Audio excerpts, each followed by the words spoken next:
Ching.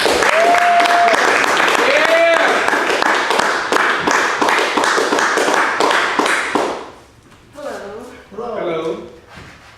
Too many years as a doctor.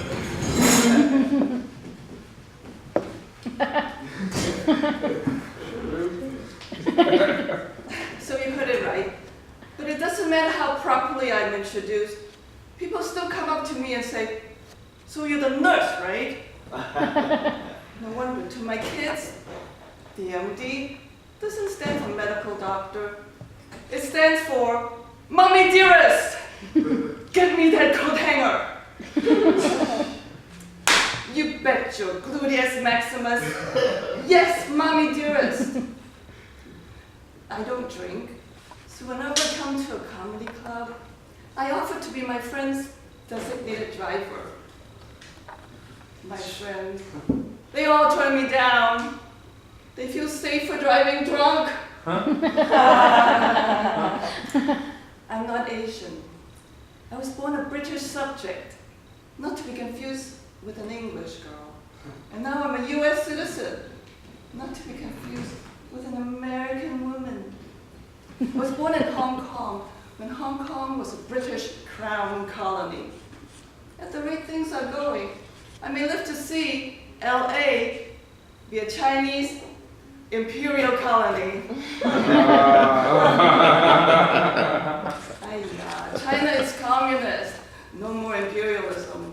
I'm horrible with politics. This is the best political joke I got, okay? Somebody's got to do it. For all I know, folks in China doing political jokes, they're touring America now as exhibits, all criticized and dissected.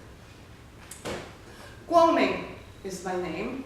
Peggy's just a nickname my mother called me to show off she spoke English. The P and the G put together is virtually impossible for Cantonese speaker to pronounce. Growing up, I was Peggy, Biggie, Piggy. So when I became a citizen, the immigration officer put Peggy as my first name and put Guangming in my middle name, just like that. I was reduced to an initial K. They call this naturalization. Trust me, it feels as natural as a blonde Asian.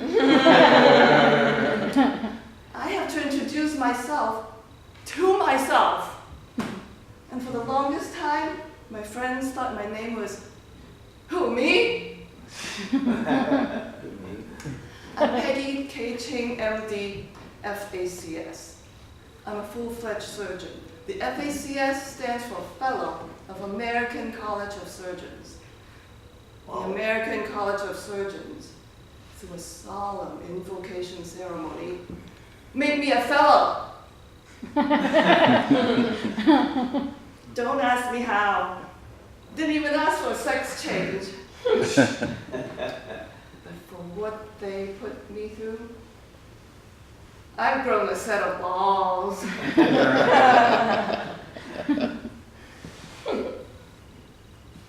I went to high school in Hong Kong. I was tall for my class. So I joined the basketball team. Not because I wanted to play basketball, because I wanted to play hanky-panky with that heartthrob of a coach. But he didn't molest me. Which is worse. Gave me no self-confidence. Wow. My parents wanted me to grow up to be a doctor. I thought it would be easier to be one. My parents wanted me to grow up to marry a doctor. I thought it would be easier to be one. 4 years of college, 4 years of medical school, years of residencies later, I was right. It is easier to be a doctor than to be married to one. Just ask any of my ex-husbands. Now I'm dating an older man. He reminded me of a family member I worshipped. Okay, I admit, I have granddaddy issues. He used to be 6 feet tall. He shrunk. He is old. And to me, 6 feet is the minimum height I require to feel safe in bed.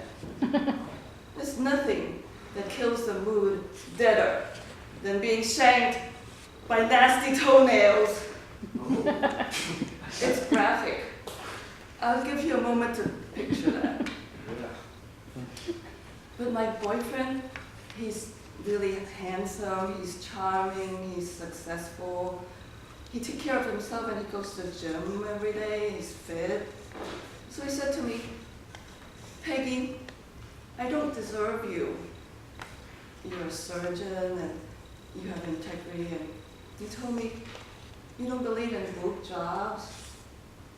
At this time in my life, I deserve a woman with bigger boobs than my man boob.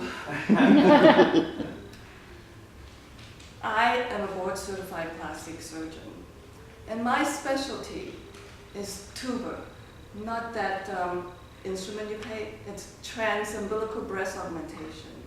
I can squeeze a set of D-cup implants into a woman's chest through her belly button. And if I were business savvy, I should have trademarked that procedure. Do you remember my middle initial?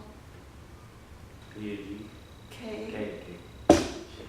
I should have called it the Peggy Ching procedure. And every time I perform it, I would hear ka-ching, ka-ching, ka-ching. But as I said, I can't sell a product I don't believe in. I mean, does this look like a woman who believes in boob jobs? But I do a hand job. But the hand job I do relieves carpal tunnels, not cause them. I'm a comedian / surgeon. That's the joke. In fact, I'm used to working in front of a quiet audience. If you make noise, I just figure you woke up from anesthesia. And if my anesthesiologist is behind me, I definitely ask her to pass gas. Nitrous oxide, laughing gas, and I'll have this whole room roaring in laughter. Thank you.